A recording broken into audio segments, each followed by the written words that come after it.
Hey there, and welcome. Today, we're going to go behind the walls of your home and talk about something you use every single second, but probably don't think about until it stops working. I'm talking about your electrical system.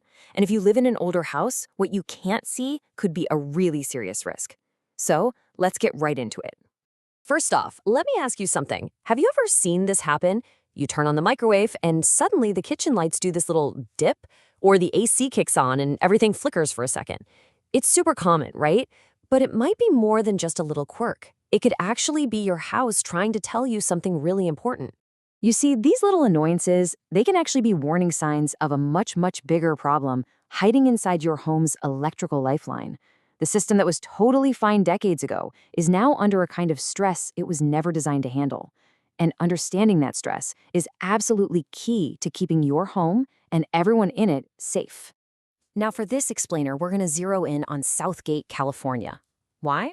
Well, it's packed with homes from the post-war boom of the 1950s, and that makes it a perfect case study for millions of older homes all across the country. Seriously, if you live in a house built before, say, 1980, the problems these homeowners are facing, they are very likely your problems too. Think about it like this. The electrical system in a 1950s house was basically built like a quiet, single-lane country road. It was just fine for the traffic back then. You know, a couple of lights, a fridge, maybe a radio. But today, oh man, today we're trying to run a 6-lane freeway's worth of traffic on it. We've got central air, multiple computers, home offices, big screen TVs, and now the huge power draw from EV chargers. That little country road is completely, dangerously overloaded.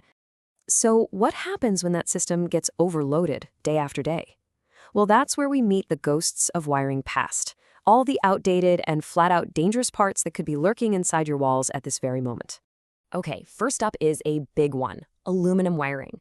For about a decade, roughly from 1965 to 1973, there was a copper shortage, so builders used aluminum instead to save money.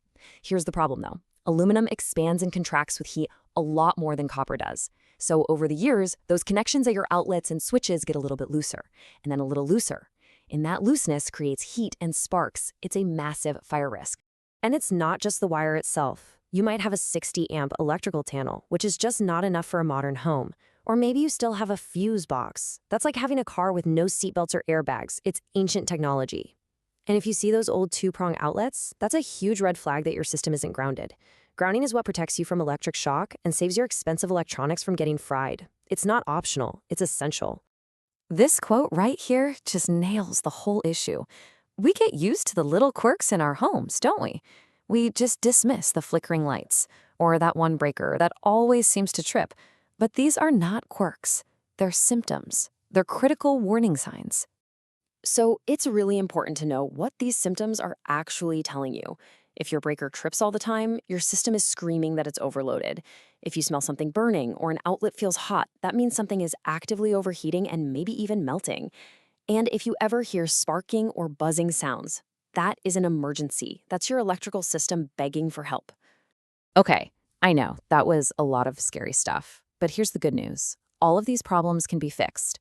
It's all about upgrading from that old, stressed-out system to one that's actually built for the demands and the safety standards of the modern world.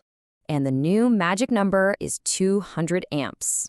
This has become the modern standard for most homes, and it gives you all the capacity you need to run everything safely and efficiently, from your AC to your future electric car, without ever pushing the system into the danger zone. But listen, a truly safe system is more than just a new panel. It's really built on 4 pillars. You need that upgraded 200-amp panel, you need safe and reliable copper wiring, you need modern safety interrupters, and you need proper grounding everywhere. You gotta have all 4 to be truly safe. Let's talk about that third pillar for a second. You've probably seen those outlets with the little test and reset buttons, right? Well, those are GFCIs. They are literal lifesavers that shut off the power in a millisecond if they sense a shock hazard, which is why they're required near water, like in kitchens and bathrooms. And their partner in crime is the AFCI.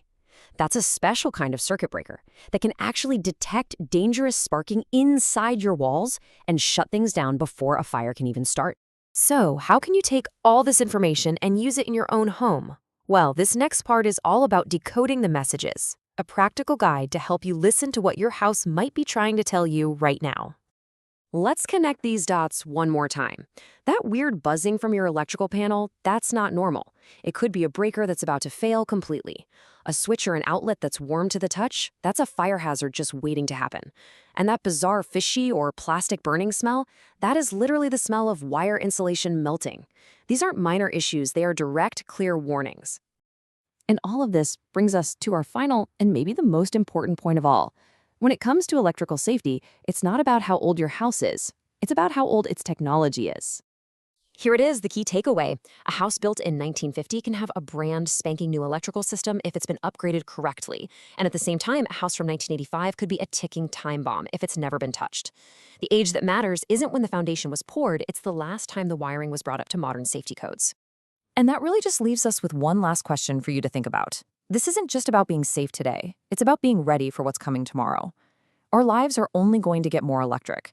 So the question is your home's electrical system stuck in the past, or is it actually ready for the future? Thanks for joining us.